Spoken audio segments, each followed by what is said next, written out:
The searing heat, scorched earth, and dry vegetation characterize much of Somalia.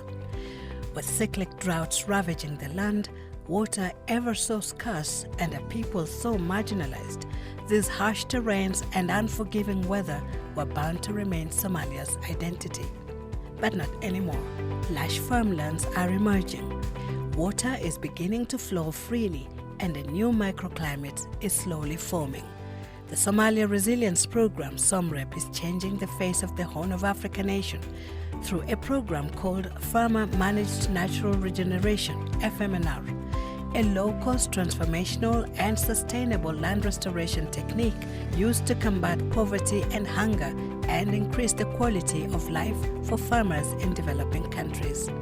43-year-old Abdulaziz Said Nuh, a father of 9 with 2 wives, has been at the center of this transformation. markii hore beertaan anigu baa abaabulay oo diyaariye geedan waxa ka abuuray kadib SIF iyaguna markay arkeen beertaan qayb weyn bay ka qaateen waxay naga caawiyeen marmar siirka oo kale ay naga caawiyeen aan ku abuurana beerta waxay naga caawiyeen qalabka waxay naga caawiyeen hadda markii dambe oo FMNR waxyaabo loo diyaariyay annagana aan ka faa'iideysano waxa kamid ah haantaan oo kale kamid ah ceelka oo tubooyinka dayactirno lagu sameeyay baa kamid ah taabaro baa kamid ah sidoo kale aan qaadanay oo maartay oo ayna siiyeen marka waxyaabo kale oo barkada oo la dayactiray baa kamid ah laftigeeda waxyaabahaas oo ayaa noo qabtay xiriirkeena aad u fiican. The concept was a bit new to this environment, especially of which it was not conducted before. We have had the opportunity that some of the staff, SCF staff and government line ministry staff, including state and the district level, were taken to Bur'o, Somaliland for as a field exchange, just to view and see of those other FMNRs that were established there. The concept was mainly on to ensure that the degraded land is being restored, to maintain the pasture, to maintain the tree stumps, and make sure that no trees is being cut off in the long run. Now, this farming ale Puntland, once considered an unproductive wasteland, is rich with several vegetables including carrots, spinach, tomatoes, chili pepper, watermelon, pumpkins and pawpaws carpeting the ground. waxaan u geynaa magaalada badana degmada ayl wixii kale oo ka bata garowe oo kala qaadna marmar boosaasina geeno dhaqaa. Abdulaziz is among a group of farmers changing the dry, unforgiving terrains of Puntland and Somaliland into a lush green forest of fruits and vegetables. He says it is the free-flowing water that was the game changer.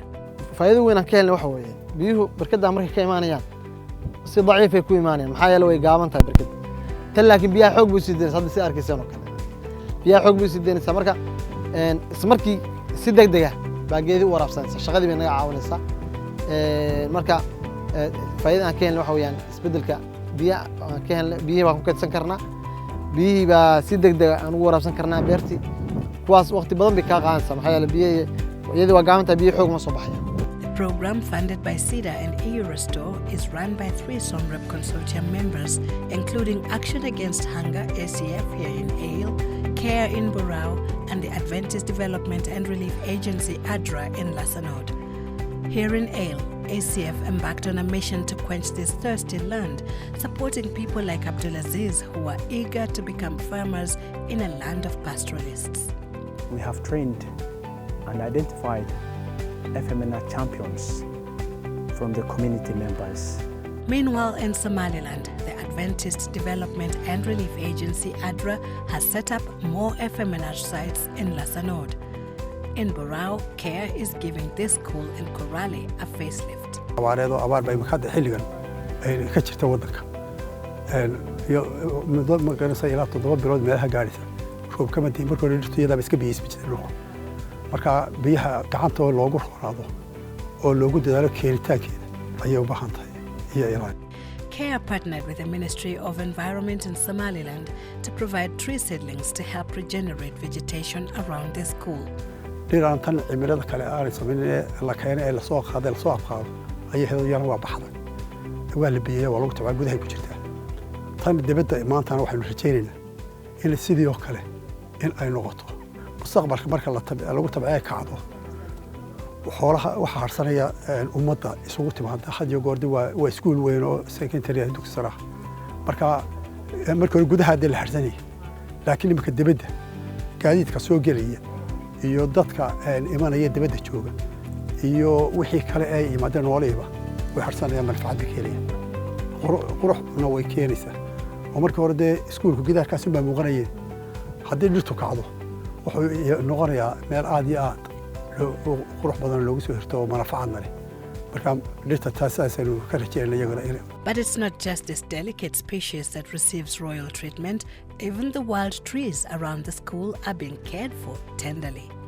Galoolka iyo baashaleedo dhir gaagabano dhafaruur iyo xoqob iyo waxa la yahdo oo berigi hore dhulka nabad guuray ayaa imika koray oo kacay.